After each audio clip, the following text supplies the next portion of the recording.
Yung relasyon mo ba ay komplikado? Pag-usapan po natin 'yan sa devotion natin na ito.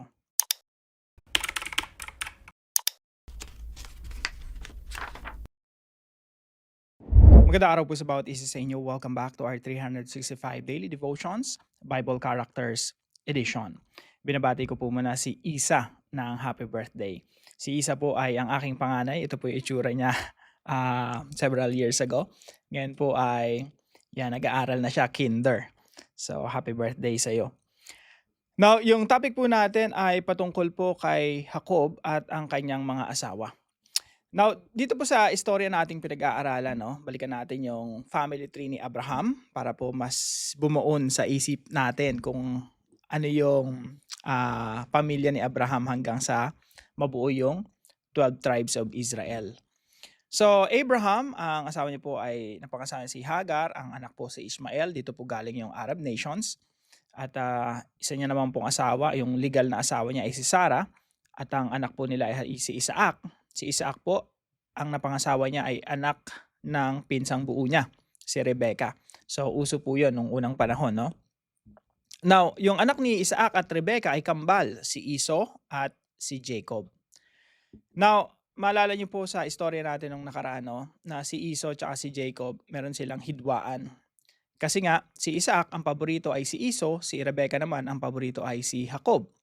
At yung blessing, yung pagiging panganay, yung authority ng pagiging panganay, dapat yun kay Esau kasi siya naman talaga yung panganay. Pero dahil ibinenta niya yung birthright niya, which was legal during that time, so si Jacob kinuha niya yung birthright ni Esau, tapos kinuha niya pa yung blessing ni Isaac. Kaya galit na galit si Esau kay Jacob, gustong patayin ni Esau si Jacob. So si Jacob ngayon tumakas, pinatakas siya nung nanay niya na si Rebecca at sabi ni Rebecca, Jacob pumunta ka doon sa kapatid ko, no, si Laban at doon ka muna manirahan, pahupain mo muna yung galit ng kapatid mo sa'yo. So si Jacob po ay pumunta doon sa lugar kung saan nagmula sila Abraham at saan nagmula si Rebecca. So sabi po rito sa Genesis chapter 29 verse 15 hanggang 30. Pagkalipas ng isang buwan nung nandun na siya kila Laban, no, sa kapatid ng tiyuhin niya 'to, bale si Laban. Sinabi ni Laban kay Jacob, "Hindi dahil magkamag-anak tayo ay pagtatrabahuhin kita ng walang bayad. Magkano bang dapat isweldo ko sa iyo? Total pamangkin naman kita." So si Laban ay may dalawang anak na dalaga. Si Leah ang nakakatanda at si Raquel naman ang nakakabata. Sabi dito, mapupungay ang mga mata ni Leah, ngunit mas maganda at kaakit-akit si Raquel. So ito pong si Jacob, na-attract siya kay Raquel. Now, sabi ni Jacob, okay, magtatrabaho ko sa iyo, pero gusto kong mapangasawa yung iyong anak na si Raquel. So nagkasundo sila, 7 years na magtatrabaho si Jacob kay Laban at after 7 years mapapangasawa niya na si Raquel. But here's the problem. Pagkatapos ng 7 years, etong si Jacob, sabi niya, "Okay, bigay mo na sa akin yung anak mo si Raquel, tapos na akong maglingkod, natapos ko na yung 7 years." So nagpahanda si Laban, malaking handaan, malaking kasalan ang nangyari. Pero nung gabi na magkakaroon na ng, sexual intercourse si Jacob tsaka si Raquel, ang ibinigay ni Laban ay yung panganay, si Leah. So hindi ko alam paano nangyari yun. Nakipag-sex si Jacob sa hindi niya kilala. So sabi po rito, talon po tayo sa verse 25. Kinaumagahan, nakita ni Jacob na si Leah pala ang kanyang kasiping. Kaya sinabi niya kay Laban, bakit niyo ito ginawa sa akin? Bakit niyo ako nilinlang? Naglingkod ako sa inyo para kay Raquel, hindi po ba? Sumagot si Laban, hindi kaugalian dito sa amin na mauna pang mag-asawa ang nakakabatang kapatid. Patapusin mo muna ang sanlinggong pagdiriwang na ito at pagkatapos ay bibigay ko sa iyo si Raquel kung maglilingkod ka sa akin ng 7 taon pa. Sa makatuwid po, 14 years pinagtrabahuhan ni Jacob para makuha niya si Raquel. No? That was the story. Tingnan po muna natin yung family tree ni Abraham. Si Jacob po, ang una niya na pangasawa ay si Leah. Si Leah ay may alipin na si Zilpa. Tapos eventually napangasawa niya si Rachel. Si Rachel may alipin siya na si Bilha. Lahat po ito inanakan ni Jacob. So ilan yung anak niya? Marami. 12 plus may babae pa si Dina. So Ano nangyayari dito, sa mga panahong ito? Ito po ay legal nung unang panahon 'no. Legal po ito, cultural. 'Pag hindi magkaanak si Rachel for example kasi she was barren, hindi siya magkaanak. So, ibinigay niya si Bilha. Si Bilha po yung naging anak niya si Dan tsaka si Naphtali at, in parang surrogate po ito, surrogate mother. Legally anak po ito ni Rachel, okay. Yung mga alipin walang karapatan nung unang panahon. Sila yung nanay pero binibilang 'tong anak ni Rachel. Gano'n rin po kay Zilpah, yung anak niya na si Asher and si Gad, ito po ay binibilang din na anak ni Leah. So, apat yung inanakan ni Jacob. Now, ito po yung ilan sa mga katuruan natin ngayong araw. Very important po. What is legal or cultural does not always mean moral. Hindi porket makikita mo sa Bible, hinahayaan, merong si Jacob, inakan niya yung apat na babae. Legal yon and cultural. Pero it doesn't mean it's moral. Hindi ito ibig sabihin na yun yung standard ng Diyos. Hindi porke nag-asawa si Solomon ng 1,000, 700 wives and 300 concubines ay yun ay moral. So, dito po, legal, cultural, pero hindi ayon sa standard ng Diyos. Wala pong iniwan yan sa panahon natin. May mga lugar po dito sa mundo na legal ang abortion. Legal yan, pero immoral, hindi naman moral. Noong unang panahon, legal ang slavery. Yung mga tao, pagmamay-ari mo. Tapos yung mga anak ng mga slaves mo, pwede mong ibenta para kang nagbenta ng biik. No? Legal yon in the past. Pero it doesn't mean it's moral. So, napakalaga po na tayo mga Kristiyano, alam natin yung legal tsaka biblical. At ang pinaglalaban po natin mga kapatid ay biblical. Naniniwala po tayo na yung mundo at yung ating bansa ay dapat matransform. Hindi po matransform ng papunta sa immorality, kundi matransform into a biblical nation, biblical country. Paano ba yun? Sa susunod pag-usapan po natin, what does it mean to disciple the nation? Na yung isang bansa ay nadidisipulo palapit sa ating Panginoong Hesukristo. Number 2 po, marriage is designed for one man and one woman. Ang marriage po, dinisenyo ng Diyos para sa isang lalaki at isang babae. Kaya nga po nung unang panahon na ang nilikha niya si Adan at si Eva, that was God's original design. Ito po ay inaffirm ng ating Panginoong Hesukristo sa New Testament. Bumabalik siya dun sa Genesis chapter 1, yung original design ng Diyos. One man, one woman. Pangatlo po, complicated relationship is not beyond redemption.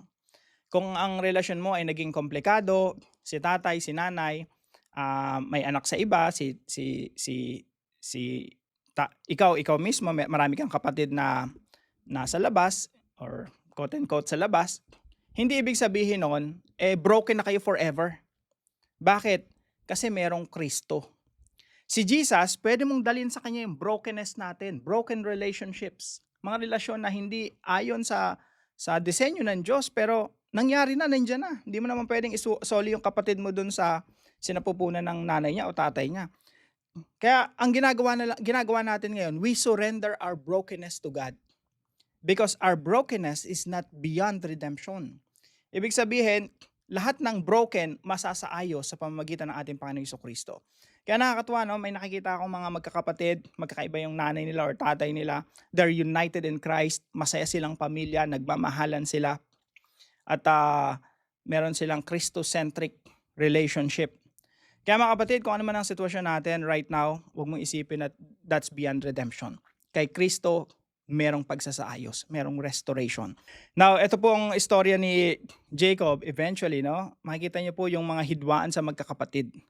At ang pinakabiktima po nila dito ay si Joseph. Pag-aaralan po natin yan sa susunod. Now, paano po natin ito i-apply sa ating mga buhay? Number 1 po, do not deceive, otherwise you will be deceived. Mas maganda nga yung kasabihan na no? It is better to be deceived than to deceive. Mas mabuti pang ikaw na lang ang lokohin kaysa ikaw ang manloko sa iba. Si Jacob po kasi talagang manloloko. Naging oportunista siya sa kanyang kapatid na si Esau at naging manloloko siya sa tatay niya na si Isaac.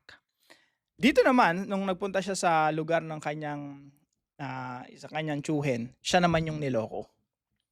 At naramdaman niya yung sakit, no? 7 taon. Yung 7 taon pinagtrabahuhan niya, mali yung binigay sa kanya. Yung hindi niya gusto, yung hindi niya mahal. By the way, complicated yung relationship ni Jacob kasi si Leah, napangasawa niya pero hindi niya naman gaanong mahal. Ang gusto niya si Rachel. Isipin niyo na lang kung anong nararamdaman ni Leah during that time. And actually, kaya maraming anak si Leah kasi pinagpala siya ng Diyos.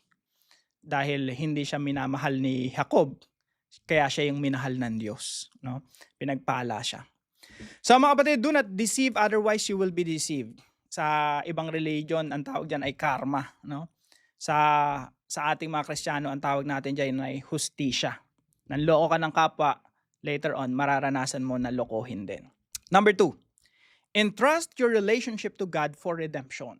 Lahat ng mga relationships natin, broken man yan o hindi, ipinapailalim natin yan sa pagkapanginoon ni Kristo. Because in Jesus Christ, where there is brokenness, there is healing. Tandaan po natin yan. Kung saan merong sakit, merong pain, merong suffering, merong brokenness, pag binigay mo kay Kristo yan, merong healing, merong restoration, merong redemption. So kung ikaw yung tatay, no, ang dami mong anak, puro panganay sa iba't ibang mga babae, o kaya bihira naman yung nanay, no, maraming mga panganay sa iba't ibang, bihira naman yun. Pero in any case, whatever your relationship may be, kung ito ay hindi disenyo ng Diyos, narinasan mo, nandiyan na yan, brokenness, it's not too late. Lapit ka sa Panginoon. You surrender your relationship to God to find healing and redemption. Dahil sa Panginoon, hindi huli ang lahat. Pangatlo po, make a promise to be faithful to only one spouse. Kung ikaw ay naliligaw pa lang, no? At meron kang nililigawan na isang babae, dapat yun na yung resolve na I will love this woman for the rest of my life. Isa lang talaga for the rest of my life. Ganun din sa babae, may naliligaw sa'yo, sinagot mo, nagpa siya ang pakasalan, siya talaga yon for the rest of your life. Make a promise to be faithful to only one spouse. Bakit po mga kapatid? Kasi po, tingnan mo na lang yung, kung may mga mag-asawa dito, no? Subukan mo lang, tingnan mo lang yung asawa mo, no? Asawa mo lalaki o asawa mo babae. Kukuha ka pa ba ng isa? Dadagdagan mo pa ba yan? Sakit na sa ulo niyan eh. Hindi, yung iba siguro ganun nasa isip, no? Sakit na sa ulo nito, dadagdagan ko pa. Actually, talaga sasakit ang ulo mo pag dinalawa mo yung dapat na isa. And you just have to make a promise na kahit anong mangyari, kumulubat man yung mukha niyan, natanggalan man yung kaseksihan niyan at puro stretch marks na at si lalaki naman ay kumulubot na yung mukha at humina na yung tuhod, dapat i-commit mo pa rin yung sarili mo na ikaw lang yung mamahalin ko for the rest of my life. Alam niyo po, may iwasan niyo yung complication ng relationship. Kapag yan ay napanatili natin yung disenyo ng Diyos ay napanatili natin. Disenyo ng Diyos para sa mag-asawa, sa mga anak, sa mga magpapamilya. Pag yan ay hindi natin ginawa ayon sa kalooban ng Diyos, magiging komplikado po yan. At magsasuffer po hindi lang tayo, kundi ang buo nating pamilya. Pero kung sakali naman na nagawa na natin yung isang bagay na mali, huwag nating isipin na huli na ang lahat. Dahil kay Kristo, merong redemption, merong healing, merong restoration. Si Kristo ang sagot sa iyong relasyon. Broken man yan o hindi. Now, para po sa ating discussion, why should we base our morality on the Bible and not on culture? Bakit yung morality natin nakabase sa Biblia, hindi nakabase sa batas na ginawa ng tao o sa kultura ng tao o sa mga bagay na pinagdidesisyon ng tao o tradisyon o kinagawian? Bakit Bible ang ating basihan? At para naman po sa ating dive deeper, what is the importance of the 12 tribes of Israel? Anong importansya ng 12 tribes of Israel? Bakit natin siya inaaral?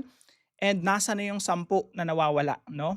Where are the 10 lost tribes of Israel? Sagutin po natin yan mamaya sa ating dive deeper video. Tayo po yung manalangin. Father God, I see myself in Jacob. I often try to fix things on my own. and hold tight to control. Sometimes you allow struggles that leave me weak, and I don't like that. But today I see that you are not against me. You are working in me. Teach me to stop running and start trusting. Help me cling to you, even when it hurts, because I know you bless those who depend on you. Change my heart, not just my situation. I want to walk with you, not ahead of you. In Jesus' name, amen and amen. Maraming salamat po sa partner natin sa devotion natin na ito, si Sir Van. Thank you po sa inyo. Pagpalain kayo ng ating Panginoon. At kung kayo po may natutunan, ipalam nyo lang po sa comment section right below this video. And please don't forget to share this devotion to your family and friends. God bless you po. See you po tomorrow 5 a.m. dito po sa ating Daily Devotions.